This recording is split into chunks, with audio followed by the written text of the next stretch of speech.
good cigar. I managed to hold a camera and do this at the same time. Second of all, you notice that cigars tend to turn people into philosophers, and we look deeply into the meaning of life and all things holy and everything else. At least I do, at least. Honestly, that's what I enjoy them most.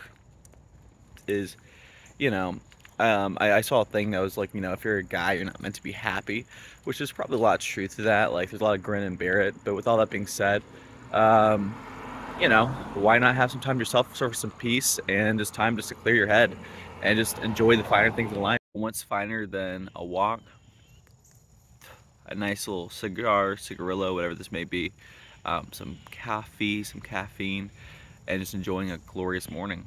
On topic, so El Credito. This is one of my favorite little budget smokes. It's so good.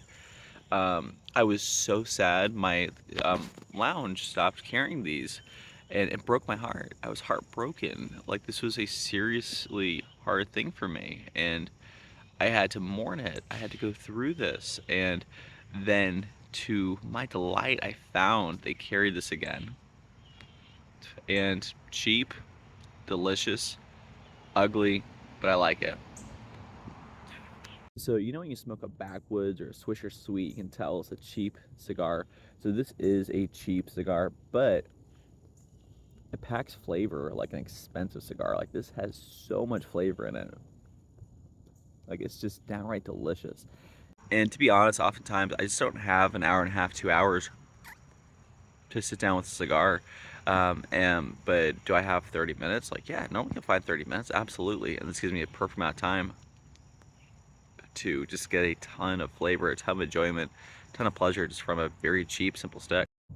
And if you're used to watching the channel, I'm not about the most expensive cigars all the time. I like a good expensive stick, but if you can get a reasonably priced cigar that doesn't break the bank, like, that's a good go-to, and that's affordable, and you can actually keep doing this hobby, right?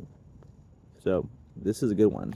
And yeah, this thing may be a little bit ugly and rough around the edges, but hey, you're listening to a cigar review from a guy with a crooked nose, messed up face, and crooked teeth. So, like, good things come in weird packages, what can we say?